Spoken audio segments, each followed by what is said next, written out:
Welcome to knowledge theme में खुश आमदीद। आज का जो हमारा टॉपिक है वो है कि हम किस तरह से वेब सर्वर बना सकते हैं, अपना लोकल होस्ट किस तरह से कॉन्फ़िगर कर सकते हैं, अपना इन हाउस अपने ऑफिस वगैरह के अंदर किस तरह से वेब सर्वर को कॉन्फ़िगर किया जा सकता है।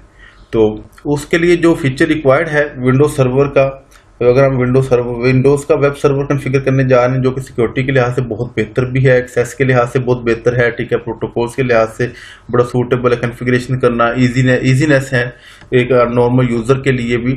तो उसका जो फीचर है उसका नाम है IIS, ठीक है, इंटरनेट इंफॉर्मेशन सर्विसेज। तो उसके लिए जो मेजर हमारी रिक्वायरमेंट्स हैं कि हमारे पास एक विंडोज सर्वर इंस्टॉलेशन होनी चाहिए, विंडोज सर्वर कॉन्फ़िगर्ड होना चाहिए। तो उसमें कोई भी फीचर अगर हमने ऐड करना है, यानी कि कोई भी हमने नया सर्वर ऐड करना है या नई कोई एक्टिविटी परफॉर्म करनी है, तो उसके लिए हमने उसका एक नया रोल ऐड करना होता है। अब जो भी आप रोल ऐड करेंगे फिर उसके अगेंस्ट उसकी कुछ कॉन्फ़िगरेशंस आ जाती हैं, फिर उन कॉन्फ़िगरेशंस को फाइनलाइज करना होता है हमें। तो इसी तरह अगर हमने वेब सर्वर कॉन्फ़िगर करना है तो वेब सर्वर के लिए हमें अपने सर्वर के ऊपर उसका रोल ऐड करना होगा, इंटरनेट इंफॉर्मेशन सर्विसेज का, IIS का। तो उसके लिए हमारे पास डिफरेंट ऑप्शंस हैं, यानी कि आप डैशबोर्ड के ऊपर भी ऐड रोल्स एंड फीचर की ऑप्शन अवेलेबल है हमारे पास। इसको क्लिक करके यहाँ से भी रोल ऐड करवाया जा सकता है। और इसी तरह इसी सर्वर मैनेजर को ओपन हुए यहाँ पे हमें जहाँ पे मैनेज शो हो रहा होता है, जहाँ पे इस वक्त मेरा कर्सर अवेलेबल है, यहाँ भी ऑप्शन अवेलेबल है ऐड रोल्स एंड फीचर की। इस पर क्लिक किया, इस पर क्लिक करने के बाद यहाँ से इसको नेक्स्ट किया। नेक्स्ट करने के बाद हमें जो सर्वर रोल ऐड करना है या फीचर ऐड करना है हमें इसी सर्वर के ऊपर करना है, ठीक है, कि हमारा इसी सर्वर के ऊपर जो कॉन्फ़िगरेशन रिक्वायर्ड है, कोई और रिमोट सर्वर नहीं है जिसके ऊपर कोई सर्विसेज हमने ऐड ऑन करनी हो, या कोई और सर्वर रिमोट बेस्ड सर्विसेज को इस्तेमाल नहीं कर रहे हैं हम, तो हम रोल बेस्ड फीचर को इस्तेमाल करेंगे। नेक्स्ट किया, नेक्स्ट करने के बाद यहाँ से इसको वेरीफाई कर लेंगे कि हमारा सर्वर का नेम, ठीक है, उसकी डोमेन नेम, IP एड्रेस वगैरह जो भी आपने अपने अकॉर्डिंग जो सेट किए हो, ठीक है, तो उसको वेरीफाई किया। नेक्स्ट किया, नेक्स्ट करने के बाद अब यहाँ पे हमारे पास ये सारे रोल्स अब शो हो रहे हैं। अब इन रोल्स में से हमने देखना है कि हमारे पास वेब सर्वर का रोल कहाँ पे अवेलेबल है। यहाँ पे देखा जाए तो यहाँ पे ये सेकंड लास्ट पॉइंट्स के ऊपर यहाँ पे है कि वेब सर्वर IIS, ठीक है। अब इसको हमने चेक करना है। इसको चेक करने के बाद इसका सेकेंडरी फीचर, इसका जो कंसोल मैनेजमेंट है वो भी ऐड ऑन हो जाएगा जी, इसको भी ऐड कर दिया जाए। अब हमारा सेकेंडरी फीचर जो है वो ऑटोमेटिकली हमें पॉपअप के थ्रू में विजुअलाइज हो गया हुआ है, तो हम उसी को इस्तेमाल कर लिया, हमने ऐड करवा लिया हुआ है।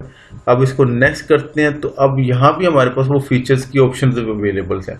अगर आपको फर्दर और कोई फीचर इसके साथ रिक्वायर्ड है तो आप वो भी ऐड ऑन कर सकते हैं इसके साथ। अदरवाइज जो मोस्टली जो मेजर एक रिक्वायरमेंट्स आती हैं, जो शुरू में ही जैसे कोई भी रोल सेलेक्ट किया जाए तो उसके साथ ही वो फीचर ऐड ऑन हो जाता है, ऑप्शन हमें अवेलेबल हो जाती है, हम उसको ऐड कर सकते हैं। तो अच्छा जी, इसको अब हम यहाँ से नेक्स्ट किया। नेक्स्ट करने के बाद अच्छा जी वो उसकी सारी इन्फॉर्मेशन आ रही, रोल बेस इंस्टॉलेशन जी, डन।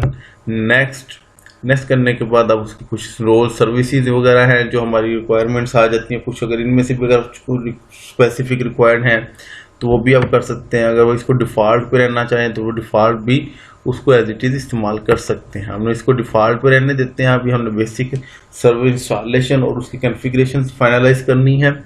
नेक्स्ट किया।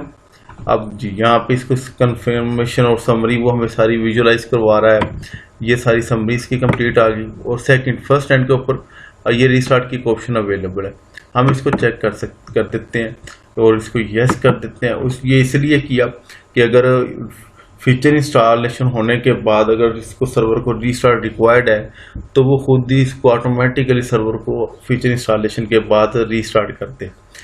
समटाइम वो कुछ फीचर्स होते हैं जिनको इंस्टॉलेशन के बाद रीस्टार्ट कंपलसरी रिक्वायर्ड होता है ताकि वो फीचर प्रॉपरली उसको सर्वर के ऊपर रन हो सके। तो कुछ ऐसे फीचर्स हैं जिनके लिए रीस्टार्ट नहीं भी रिक्वायर्ड होता, तो इसलिए हम, ठीक है, एहतियातन इसको चेक कर देते हैं और अब इसको फीचर्स को इंस्टॉलेशन के ऊपर लगा देते हैं, इंस्टॉल नाउ।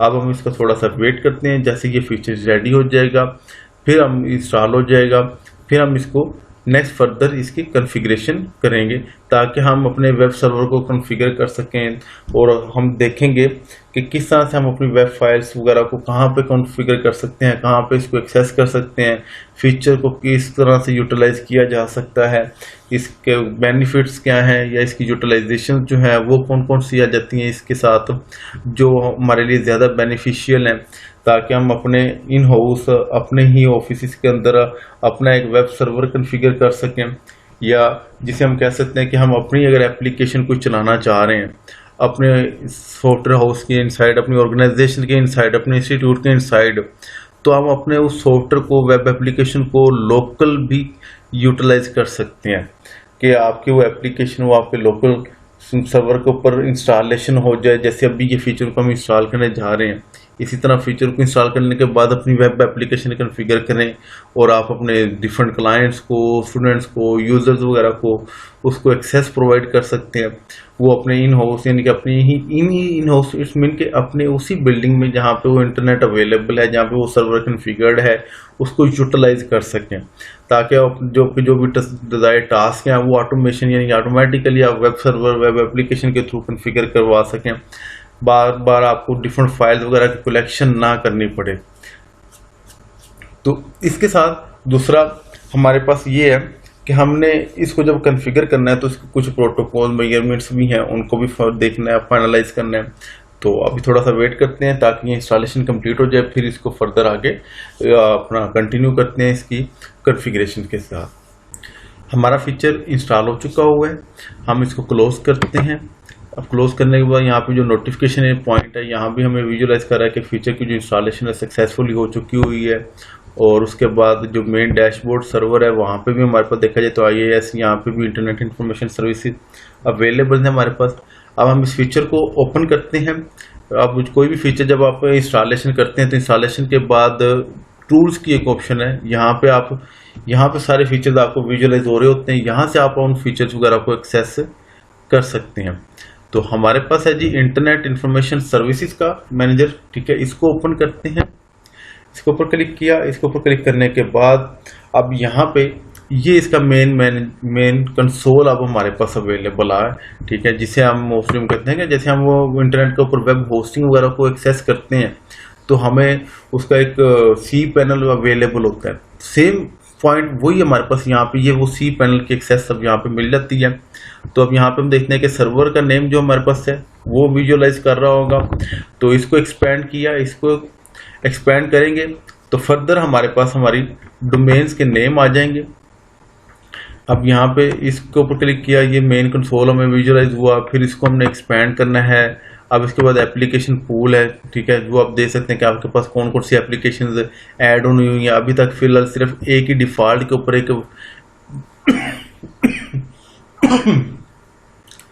अभी तक सिर्फ इसके ऊपर एक default he web page add on हुआ है।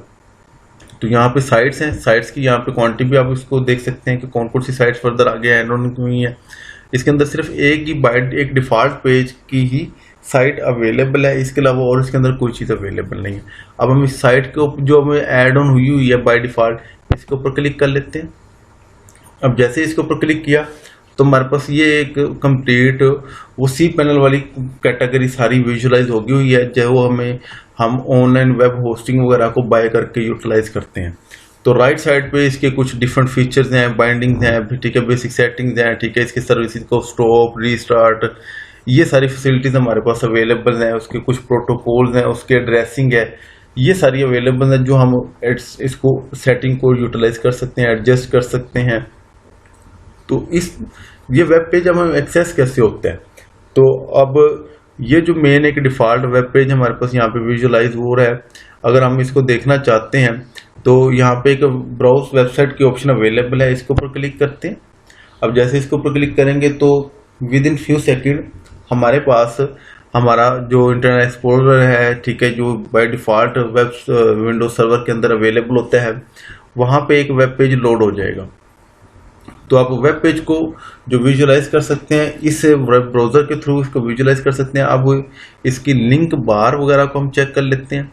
तो इसकी जो लिंक बार है वो अगर देखा जाए तो हमारे पास आ रहा है कि उसने HTTP हाइपरटेक्स्ट ट्रांसफर प्रोटोकॉल, ठीक है, लोकल होस्ट को कॉन्फ़िगर किया हुआ है, ठीक है। तो लोकल होस्ट उसने एक्टिव किया है। लोकल होस्ट एक्टिव करने के बाद उसने एक मेन एक वेब पेज हमें विजुअलाइज यहाँ पे करवा दिया हुआ है। अब एक ही पेज क्योंकि इसके साथ लिंक्ड है बाय डिफॉल्ट, वही हमें उसने विजुअलाइज करवाया, इसके अलावा कोई और पेज नहीं है। तो अब ये लोकल होस्ट देखें कि हमें कोई खुद से नया वो सर्विसेज नहीं ऐड करनी पड़ी सेपरेटली कि अच्छा जी उसको और कोई एप्लीकेशन थर्ड पार्टी टूल को ऐड ऑन करें और लोकल होस्ट उसको एक्टिव करें फिर उसको यूटिलाइज करें। तो इस तरह से अब हमने अपने पास एक वेब सर्वर तो कॉन्फ़िगर कर लिया हुआ, रेडी कर लिया हुआ इस वक्त। अब एक आपके पास जिसे कह सकते हैं कि होस्टिंग रेडी कंडीशन के अंदर है, लेकिन अब हम अपना वेब पेज किस तरह से इसके अंदर ऐड ऑन कर सकते हैं, हम अपनी वेबसाइट किस तरह से इसके अंदर लोड कर सकते हैं। तो उसकी जो मेजर डायरेक्टरी है जहाँ पे हम अपने वेब पेज रख सकते हैं वो है जी हमारे पास सी ड्राइव, ठीक है। सी ड्राइव के अंदर बाय डिफॉल्ट ये फीचर हमारे पास एक्टिव मोड के अंदर आ रहा होता है, ठीक है, जहाँ पे इसकी इंस्टॉलेशन हुई होती है। हमारे पास this PC then C drive के इनसाइड आपके पास जी इंटरपब के नाम से ये फोल्डर अवेलेबल है, इसको ओपन करना है और इसके इनसाइड www रूट की एक डायरेक्टरी अवेलेबल है।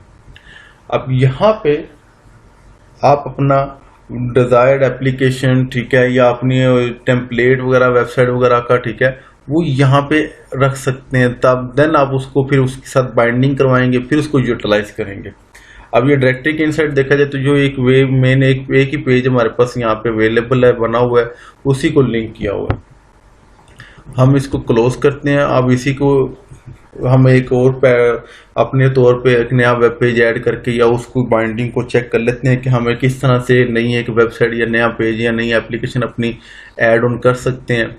तो आपने क्या करना है जी, राइट साइट्स के ऊपर राइट क्लिक किया, ऐड वेबसाइट को जब हमने ऐड करवाना है तो हमारे पास एक ये नया पॉपअप जनरेट हो जाएगा। तो यहाँ पे आप वेबसाइट का कोई भी नेम सेट कर सकते हैं, ठीक है। अच्छा, ये नेम हमें कहाँ विजुअलाइज होगा, ये नेम हमें यहाँ पे ये जो साइट्स आ रही हैं यहाँ पे विजुअलाइज होगा कि हमारा वेब पेज कौन सा है, ठीक है। तो अब हम इसको कह देते हैं इंफॉर्मेशन, ठीक है। इंफॉर्मेशन के लिए बनाने जा रहे हैं। अच्छा जी, फिजिकल पाथ यानी कि अब आपने उसको पार्ट बताना है कि आपकी जो फाइल्स हैं वो कहाँ पे अवेलेबल हैं। जैसे कि अभी मैंने आपको बताया कि आपने जो फाइल्स रखनी है, स्टोर करनी है, वो सी ड्राइव के अंदर करनी है, जहाँ पे उसका इंटरपब www रूट डायरेक्टरी का फोल्डर बना होगा जो बाय डिफॉल्ट आ रहा है हमारे पास। उसको चेंज भी हम कर सकते हैं कि अपनी नीड के अकॉर्डिंग, यानी कि जहाँ पे वो फाइल्स अवेलेबल है उसको वहाँ भी रखा जा सकता है। तो लेकिन बेसिकली ज़्यादा जो मेजर रिक्वायरमेंट्स आ जाती हैं कि उसको जो मेन उसकी डायरेक्टरीज हैं उसी के थ्रू उसको एक्सेस किया जाए, तो उसका एक्सेस और ये चीज़ों की परमिशन वगैरह की यूटिलाइजेशन जो है वो इफेक्ट नहीं होती है। तो इसलिए हम फिर उसको इसी फोल्डर के थ्रू ही एक्सेस कर सकते हैं। इंटरपब का फोल्डर www रूट की डायरेक्टरी। अब इसके इनसाइड आपने जो भी फाइल्स रखी होंगी, ठीक है, आप इसका फर्दर अगर आकर आपने कोई और फोल्डर बनाया हुआ है, ठीक है, या उसके इनसाइड कोई फाइल रखी हुई है तो वो भी आप एक्सेस कर सकते हो। नहीं तो अगर आपने ओपन फाइल रखनी है तो आपको सिर्फ ये फोल्डर, जैसे अब सिलेक्शन आ रही है इसकी, फर्दर आगे कोई और फोल्डर नहीं अवेलेबल, हम इसी को यूटिलाइज कर सकते हैं। ओके किया। अब उसने उसका पाथ कर लिया हुआ, ठीक है। टेस्ट सेटिंग कर सकते हैं। टेस्ट सेटिंग के अंदर ऑथराइजेशन जो उसकी है वो फाइनलाइज होनी चाहिए, ठीक है। ऑथेंटिकेशन जो है उसकी, ठीक है, कि ऑथेंटिकेशन उसकी पास आउट हो कंप्लीट, उसको ये ग्रीन चेक चाहिए आपको, ठीक है। क्लोज किया इसको और उसके बाद इसके साथ जी बाइंडिंग क्या है, बाइंडिंग के अंदर इसके प्रोटोकॉल्स आ जाते हैं और उसके साथ उसका आईपी एड्रेस असाइंस क्या है। प्रोटोकॉल के अंदर HTTP और HTTPS दोनों अवेलेबल हैं। अगर HTTPS इस्तेमाल करना चाह रहे हैं वो भी कर सकते हैं, लेकिन इसके लिए उसके ऑथराइजेशन यानी कि जिसे हम कह सकते हैं कि उसका सिक्योरिटी सर्टिफिकेट जो है वो भी रिक्वायर्ड होता है। हम इसको HTTP पे करते हैं बाय डिफॉल्ट, नॉर्मल हम यूटिलाइज इजीली कर सकते हैं। और उसके बाद सेकंड है कि आईपी एड्रेस, अगर आपने सर्वर का आईपी एड्रेस इसको साइन करना चाह रहे हैं वो भी कर सकते हैं, ठीक है। तो अगर आप कहते हैं ऑल अनअसाइंड, ठीक है, तो ऑल अनअसाइंड यानी कि जो भी कोई आईपी एड्रेस सर्वर के ऊपर रनिंग कंडीशन के अंदर आपके पास अवेलेबल है जो कि किसी को नहीं साइन किए हुए, ठीक है, उनके थ्रू भी इसको यूटिलाइज किया जा सकता है। अच्छा जी, देन उसके बाद आता है जी पोर्ट नंबर। अगर आपने पहले कोई वेब पेज ऐड करवाया हुआ है किया हुआ है, उसके साथ अगर कोई पोर्ट नंबर ऐड कर दी है तो आप उसको दोबारा रिपीट नहीं करेंगे। अगर आप उसको दोबारा रिपीट करेंगे तो उसके साथ दोबारा से वो कन्फ्लिक्ट जनरेट करेगा, फिर उसकी यूटिलाइजेशन प्रॉपर नहीं हो पाएगी। तो इस तरह से आपने अगर कोई वेब पेज के साथ कोई पोर्ट नंबर ऐड किया है तो फर्दर अगर आप कोई और ऐड करना चाह रहे हैं वेबसाइट या वेब एप्लीकेशन तो उसका आप पोर्ट नंबर अगेन चेंज कर सकते हैं। तो ये ज़्यादा सूटेबल वे भी रहेगा। उसके बाद आता है जी होस्ट नेम। तो अब अपने यानी कि अपने वेब का जो नेम है वो यहाँ पे जो हम रखना चाहते हैं वो भी रख सकते हैं। जैसे यहाँ पे राइट साइड पे देखा जाए तो ये आ रहा था जो मेन उसका डिफॉल्ट पेज था, तो इसके ऊपर आ रहा था कि अच्छा जी ब्राउज वेब, ठीक है, कि वेबसाइट अपनी यहाँ से वेब व्यू कर सकते हैं। तो यहाँ पे उसका सिर्फ एक port number, static port number आ रहा था और उसका साथ उसके प्रोटोकॉल लिखा हुआ था। तो यहाँ पे हम उसको कोई नेम साइन करेंगे तो वो चीज़ हमें यहाँ पे भी विजुअलाइज हो जाएगी। अब हम जैसे कह सकते हैं जी इसको info.com, इसको info.com कर देते हैं और इसको ओके कर देते हैं जी। तो ये अब देखा जाए तो अब इंफॉर्मेशन के नाम से उसको साइन किया था और उसके बाद इसकी राइट साइड पर ये जो इसकी सारी डिटेल्स हैं वो आ रही हैं। इसकी सर्विसेज हैं, स्टॉप करनी है, आपने स्टार्ट अगेन करना चाह रहे हो स्टार्ट कर सकते हो। अगर कुछ चेंज किया है तो रीस्टार्ट की ऑप्शन भी अवेलेबल है, इसको रीस्टार्ट भी करवा सकते हैं हम। और इसके बाद ठीक है ये जो ब्राउज वेबसाइट आ रहा है, ठीक है, यहाँ पे आ रहा है info.com, ठीक है, ऑन 8080 पोर्ट, ये इस पोर्ट के ऊपर हमारे पास कॉन्फ़िगर्ड है। अब हम इसके ऊपर अगेन क्लिक कर लेते हैं। हमने कोई वेब पेज और एक्स्ट्रा ऐड ऑन नहीं किया था, हमने उसी पेज को ही साथ दोबारा लिंक कर दिया हुआ था। तो अब हम इसको जैसे उसको क्लिक किया तो अच्छा जी इसका साथ ही इसका ये एड्रेस आ गया और उसकी पोर्ट नंबर आ गई, ठीक है। तो वो चीज़ हमें यहाँ पे लिंक बार के अंदर उसका स्टेटस यानी कि वो विजुअलाइज करवा देगा और साथ ही हमारे पास यहाँ पे एक हमारा ये वेब पेज हमें लोड करके दिखा देगा। तो इस तरह से हम अपने पास वेब साइट्स वगैरह को अपने पास होस्ट कर सकते हैं। लेट्स सपोज अब अगर आपके पास कोई टेम्पलेट भी है तो आपने अपने उस टेम्पलेट को क्या करना है जी, आपने अपने उस टेम्पलेट को अपने दिस पीसी जो हम लोकली अगर कोई वैसे टेस्टिंग के तौर पे सर्वर को भी अगर इस्तेमाल कर रहे हैं तो हमारे पास ये सी ड्राइव के अंदर ही अवेलेबल होती है फैसिलिटी। सी ड्राइव आपके इंटरपब का फोल्डर, इंटरपब के फोल्डर के अंदर www रूट की डायरेक्टरी और यहाँ पे आप उसका फोल्डर बना सकते हैं सेपरेटली। अगर कोई नया फोल्डर भी आप बनाना चाहते हैं तो आप उसका नया फोल्डर बना सकते हैं, ठीक है, वेब ऐप। और फिर उसके इनसाइड आप यहाँ पे उसकी वो एप्लीकेशंस की जितनी भी उसकी फाइल्स हैं और यहाँ पे वो स्टोर करवा के फिर आप उनको यूटिलाइज कर सकते हैं। कि फिर उसको यानी कि यूटिलाइज करना मतलब यहाँ पे आप उसको वेबसाइट के थ्रू यानी कि साइट्स के ऑप्शन जो अवेलेबल है ऐड वेबसाइट करके और फिर उसको यूटिलाइज करवा सकते हैं पाथ अपना डिफाइन करके, ताकि आप उसको प्रॉपर तरीके से यूटिलाइज कर सकें। तो इस तरह से हम अपने वेब सर्वर वगैरह को इस्तेमाल कर सकते हैं, अपनी होस्ट अपनी वेब एप्लीकेशन वगैरह को ऐड ऑन करवा सकते हैं, अपनी वेबसाइट्स वगैरह को भी रन कर सकते हैं। तो हमारा वेब पेज भी यहाँ पे लोड हो चुका हुआ है। तो ये इसके सबसे मेजर जो मेन बेनिफिट्स हैं कि हम अपने ही सर्वर के ऊपर अपनी होस्टिंग वगैरह को कॉन्फ़िगर करके यूटिलाइज कर सकते हैं, बजाय इसके कि हम ऑनलाइन प्लेटफॉर्म्स के थ्रू बाय करें होस्टिंग वगैरह को और फिर उसको यूटिलाइज करें, उसका फिर मंथली एनुअली जो भी क्राइटेरिया है वो फुलफिल करना पड़ता है, हमें उसकी पेमेंट्स वगैरह करनी पड़ती हैं। हम उससे बच सकते हैं ताकि हम अपने पास अपना वेब सर्वर कॉन्फ़िगर करें फिर उसको यूटिलाइज करें। होप्स हो के ये सारी चीज़ें आपके लिए बहुत ज़्यादा इंफॉर्मेटिव भी होंगी। और अगर किसी किस्म की आपको रिक्वायरमेंट्स हैं या कोई अपडेट्स वगैरह हैं, ठीक है, या कोई चेंज ओवर रिक्वायर्ड है तो आप इस वीडियो के कमेंट सेक्शन के अंदर उस चीज़ को मेंशन कर सकते हैं। शुक्रिया।